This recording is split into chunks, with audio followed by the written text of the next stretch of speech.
Sometimes there's this little voice. You know the one. It whispers right before you walk into a party. It tells you everyone is watching. It says you're going to say something silly, or that you don't fit in. That feeling? That's social anxiety. It's more than just being shy. It's a deep, persistent fear of being judged by others. It can make your heart pound. It can make your palms sweat. It can make you want to turn right around and go home. And you know what? So many people feel this way. You are definitely not alone in this. It's a very human experience, even if it feels isolating. Social anxiety isn't a one-size-fits-all thing. It's more like a spectrum. For some people, it's a quiet hum in the background. It might only pop up during big events like giving a presentation in class. For others, it's much louder. It can make everyday things feel impossible. Ordering coffee, making a phone call, walking across campus. Welcome to Inner Purpose Therapy. Today's episode revolves around a common theme: social anxiety. College or university. It's supposed to be the best time of your life, right? At least that's what everyone says. Movies and social media show us images of huge parties, bustling student unions, big groups of friends laughing together. It can feel like there's this unspoken rule: you must be social, all the time. You must join clubs. You must go to every football game. You must have a huge, amazing friend group from day one. This pressure is immense. It can make you feel like you're failing if your life doesn't look like that highlight reel. It's a lot to live up to. For someone with social anxiety, this pressure can feel like a weight on your chest. Every invitation feels like a test.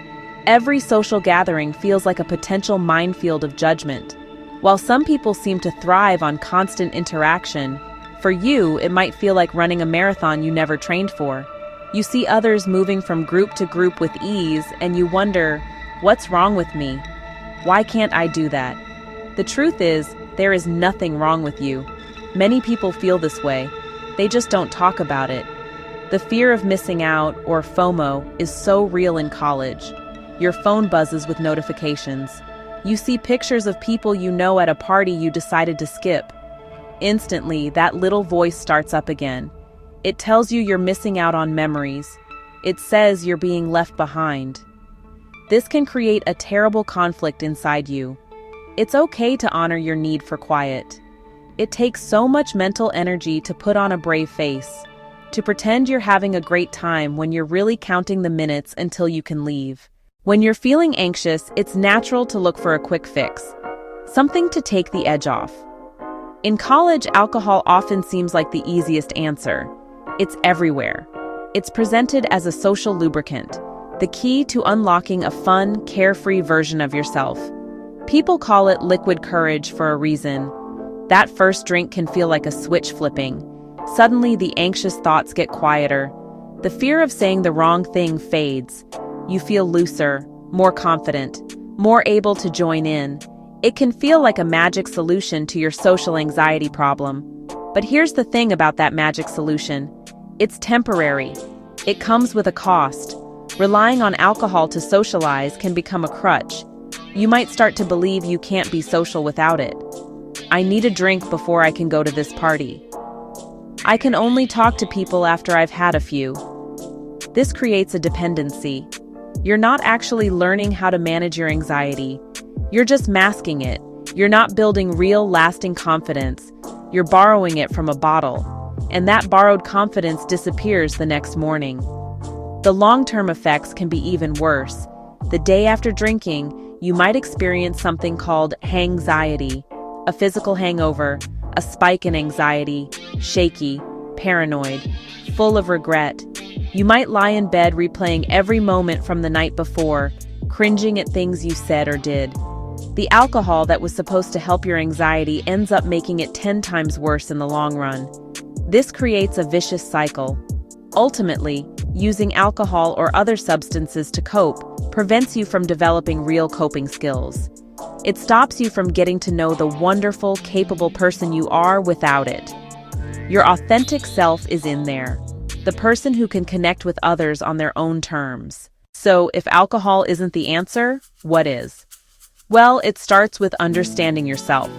Take some time for self-reflection. Ask yourself, what am I really afraid of? Am I scared of being judged? Am I scared of being boring? Am I scared of being rejected? Sometimes just naming the fear can make it feel smaller. You can also learn about social anxiety. Reading about it helps you realize it's common. It has a name, not a personal failing. This knowledge is powerful, the first step to taking back control. One practical tool is your own breath. It might sound simple, but it works. When panic rises, focus on your breathing. Try box breathing. Breathe in, count of 4. Hold, count of 4. Breathe out, count of 4. Hold, count of 4. Repeat a few times. This grounds you and brings you back to the present.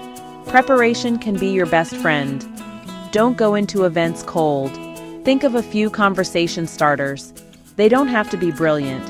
How do you know the host? What are you studying? A little plan makes you feel more in control. Set a time limit for yourself. Decide to stay 1 hour. If it's good, stay longer.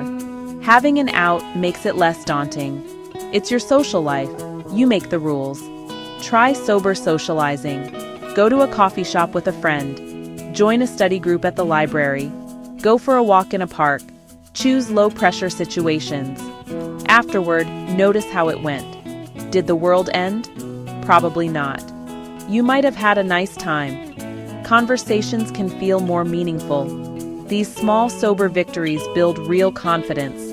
They prove to that little voice you can do this. You really can.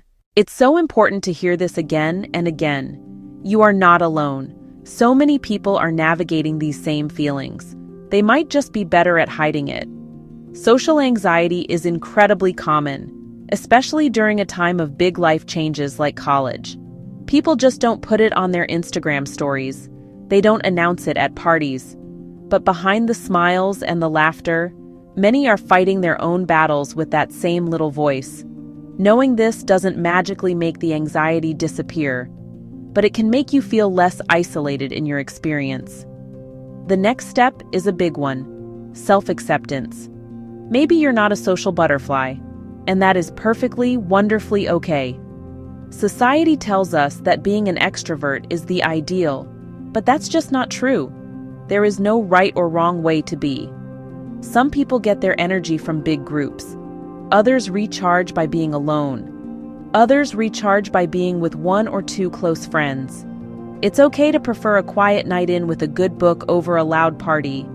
It's okay to have a small, deep circle of friends instead of a huge group of acquaintances. Your social preferences are valid. Don't let anyone make you feel bad for them. Find what works for you. Your social life should energize you, not drain you. If big parties are too much, don't go. Or go for a little while and then leave when you feel ready. Find your balance. Maybe your perfect balance is 1 social outing a week. Maybe it's joining a small club focused on a hobby you love. Hiking, painting. This allows you to connect over a shared interest, which takes the pressure off small talk. You get to define what a fulfilling social life looks like for you. It's about quality, not quantity. If your anxiety feels like it's taking over your life, if it's stopping you from going to class, stopping you from making friends, or stopping you from doing things you want to do, it's a really good idea to seek help. Imagine you're about to join a group of people chatting. Your mind starts racing. What if they don't like me? What if I interrupt them? What if I have nothing interesting to contribute? This isn't just you being dramatic. It's your brain's alarm system going into overdrive. It's trying to protect you from a perceived threat, the threat of social rejection. But that alarm system can be a little too sensitive sometimes. It rings loudly even when there's no real danger. It convinces you that the worst-case scenario is the only scenario, which is almost never true. This intense self-consciousness can be exhausting. It's like you're constantly performing and critiquing your own performance at the same time. You might replay conversations in your head for hours. You might pick apart every little thing you said or did. You wonder if you came across as awkward or weird. This cycle of worry and self-doubt drains your energy. It makes you want to avoid social situations altogether. It's not because you don't want to connect with people. It's because the process feels so overwhelming and scary. But there are ways to quiet that voice. There are ways to find your calm.